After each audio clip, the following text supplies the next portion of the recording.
alangkah baiknya kita membaca doa terlebih dahulu. Bismillahirrahmanirrahim. Raditu billahi rabban wa bil islami dinan wa bi Muhammadin nabiyya wa rasulah. Rabbi zidni ilman warzuqni fahman. Amin ya rabbal alamin. Oke, coba yang hari ini tidak hadir siapa, coba lihat kanan kiri kalian. Ada yang belum masuk? Semua, Bu. Oke, bagus ya. Berarti hari ini masuk semua. Nah, hari ini kita akan mempelajari tentang apa? Rukun iman. Coba ada yang tahu nggak dulu nih sebelumnya rukun iman itu apa? Ada yang tahu? Enggak. Yuk coba kita lihat dulu. Nih, coba dibacakan oleh Bila yang atas ini.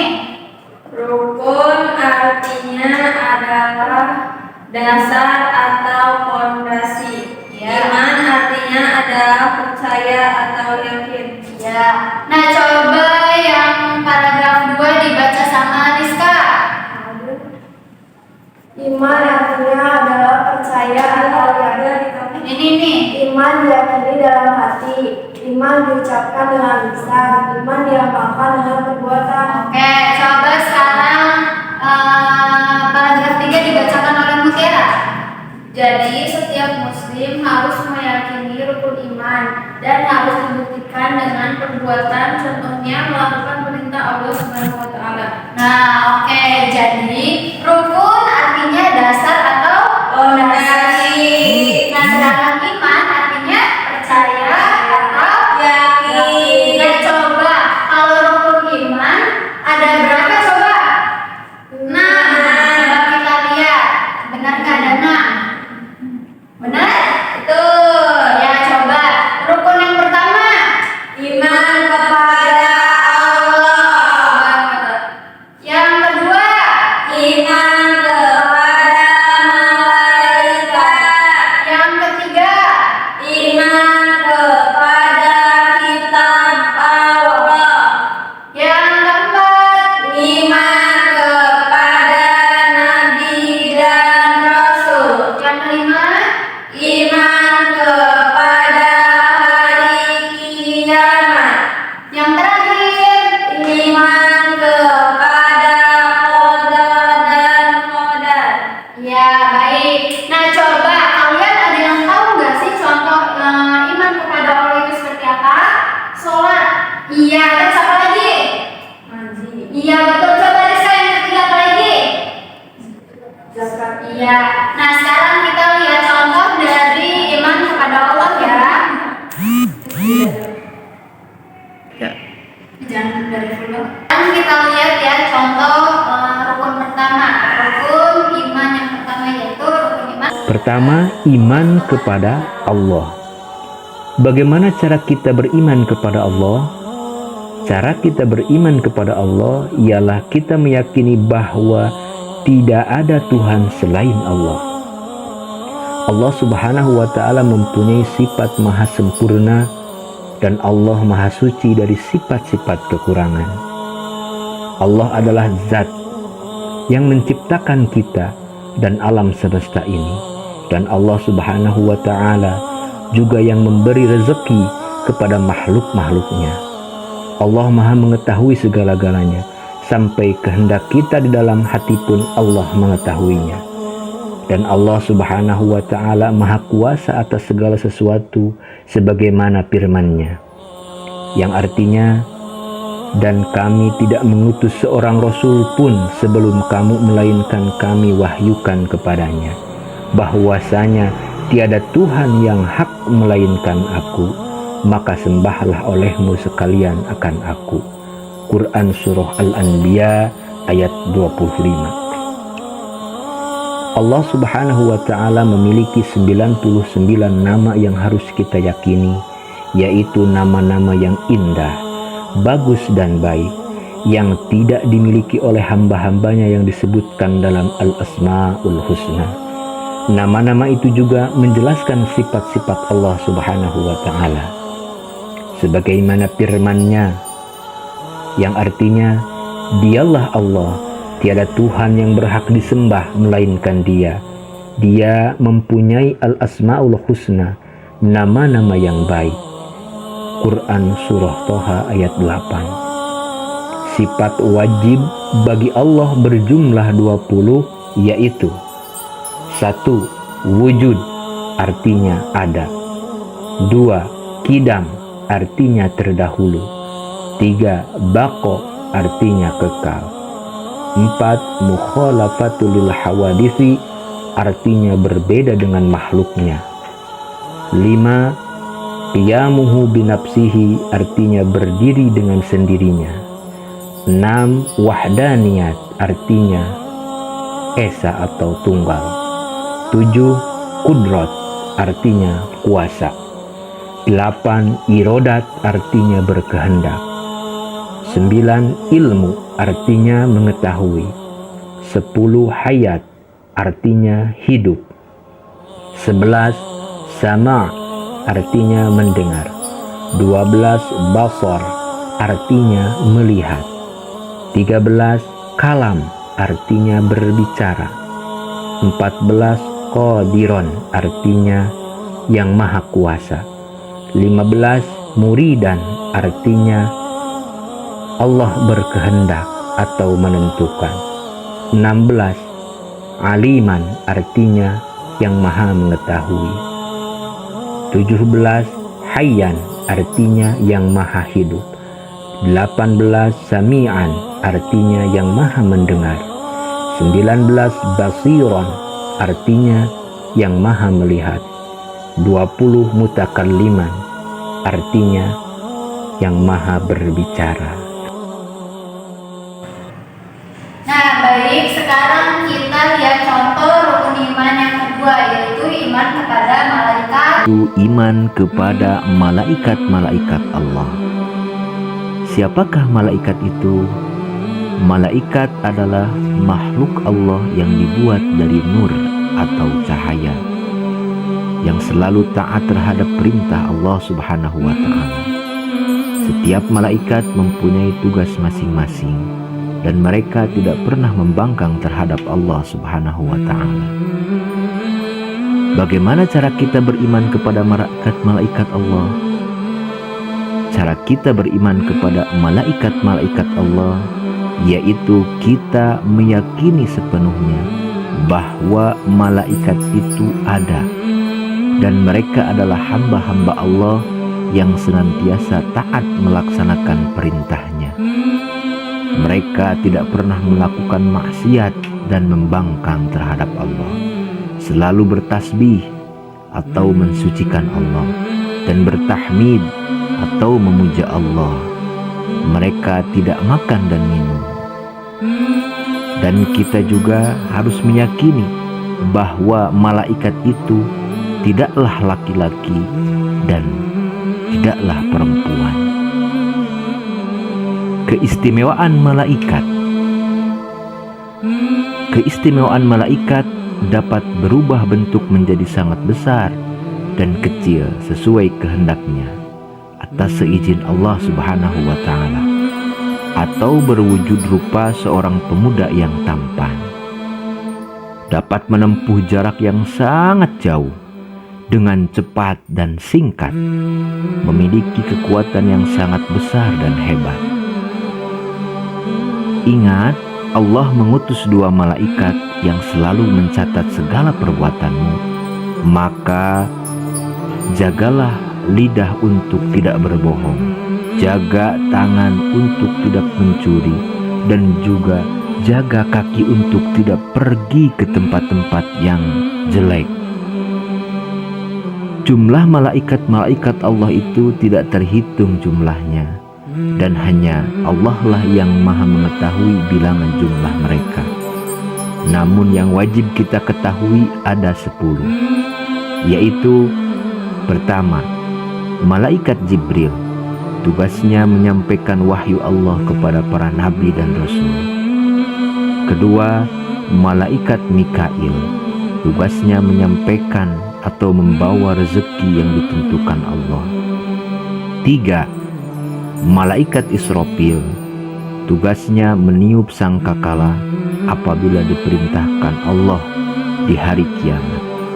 Keempat, malaikat Israel. Tugasnya mencabut nyawa. 5. Malaikat Munkar. Tugasnya menanya di dalam kubur. 6. Malaikat Nakir. Tugasnya menanya juga di alam kubur. 7. Malaikat Raqib. Tugasnya mencatat segala amal baik. 8. Malaikat Atid. Tugasnya mencatat segala amal buruk manusia. 9. Malaikat Ridwan. Tugasnya menjaga pintu surga dan menyambut ahli surga. Ke-10. Malaikat Malik. Tugasnya menjaga pintu neraka dan menyambut ahli neraka. Nah, baik, sekarang kita masuk rukun iman yang ketiga. Silakan kalian lihat ya. Yuk kita pelajari rukun iman yang ketiga, yaitu iman kepada kitab-kitab Allah. Pengertian kitab Allah. Kitab adalah tulisan-tulisan wahyu Allah yang diturunkan kepada para nabi dan rasul, yang dikumpulkan menjadi satu seperti sebuah buku atau kitab. Sebagai seorang muslim yang baik, kita wajib beriman kepada kitab-kitab Allah. Kitab-kitab Allah. Ada banyak kitab suci yang diturunkan oleh Allah Subhanahu wa Ta'ala kepada para rasulnya, yaitu kurang lebih ada 104 kitab. Namun yang wajib kita ketahui ada 4, yaitu 1. Kitab Zabur diberikan kepada Nabi Daud alaihi salam. 2. Kitab Taurat diberikan kepada Nabi Musa alaihi salam. 3. Kitab Injil diberikan kepada Nabi Isa alaihi salam. 4. Kitab Al-Quran diberikan kepada Nabi Muhammad sallallahu alaihi wasallam. Bagaimana cara kita beriman kepada kitab-kitab Allah? Cara kita beriman kepada kitab-kitab Allah yaitu kita meyakini bahwa Allah Subhanahu wa Ta'ala menurunkan kitab-kitabnya kepada para rasul sebagai petunjuk dan pedoman bagi kehidupan umat manusia agar selamat dan bahagia di dunia dan di negeri akhirat nanti. Di dalam kitab-kitab itu berisi perintah-perintah Allah, larangan-larangannya, janjinya, dan ancamannya. Allah Subhanahu wa Ta'ala berfirman, yang artinya, wahai orang-orang yang beriman, tetaplah beriman kepada Allah dan Rasul-Nya, dan kepada kitab yang Allah turunkan kepada Rasul-Nya, serta kitab yang Allah turunkan sebelumnya. Barang siapa yang kafir kepada Allah, malaikat-malaikatnya, kitab-kitabnya, rasul-rasulnya, dan hari kemudian, maka sesungguhnya orang itu telah sesat sejauh-jauhnya. Quran Surah An-Nisa ayat 136.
kedua, sifat mustahil bagi Rasul. Pertama, kazib artinya bohong. Kedua, khianat artinya melanggar janji. Ketiga, kitman artinya menyembunyikan. Keempat, balada artinya bodoh. Berapakah jumlah Rasul? Jumlah para Rasul yang wajib kita ketahui ada 25, yaitu Nabi Adam alaihi salam, Nabi Idris alaihi salam, Nabi Nuh alaihi salam, Nabi Salih alaihi salam, Nabi Ibrahim alaihi salam, Nabi Lut alaihi salam, Nabi Ismail alaihi salam, Nabi Ishaq alaihi salam, Nabi Ya'qub alaihi salam, Nabi Yusuf alaihi salam, Nabi Ayyub alaihi salam, Nabi Su'aib alaihi salam, Nabi Musa alaihi salam, Nabi Harun alaihi salam, Nabi Zulkifli alaihi salam, Nabi Daud alaihi salam, Nabi Sulaiman alaihi salam, Nabi Ilyas alaihi salam, Nabi Ilyasa alaihi salam, Nabi Yunus alaihi salam, Nabi Yahya alaihi salam, Nabi Isa alaihi salam, Nabi Muhammad sallallahu alaihi wasallam.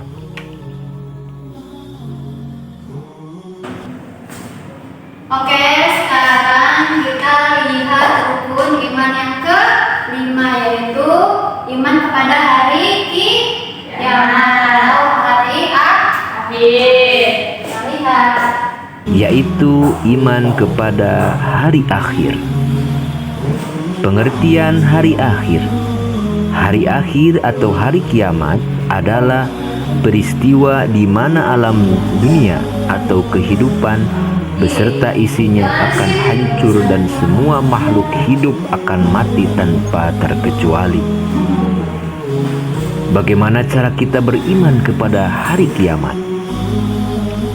Cara kita beriman kepada hari kiamat yaitu kita meyakini bahwa hari kiamat pasti akan terjadi dan tidak ada keraguan padanya tentang kejadiannya, dan kita harus meyakini bahwa Allah Subhanahu wa Ta'ala akan membangkitkan dan menghidupkan kembali manusia setelah kematiannya dari alam barzah atau kubur dan mengumpulkannya di padang mahsyar, dan Allah akan menimbang serta menghitung semua amal manusia sewaktu di dunia, dan amal-amal mereka akan dibalas dengan seadil-adilnya.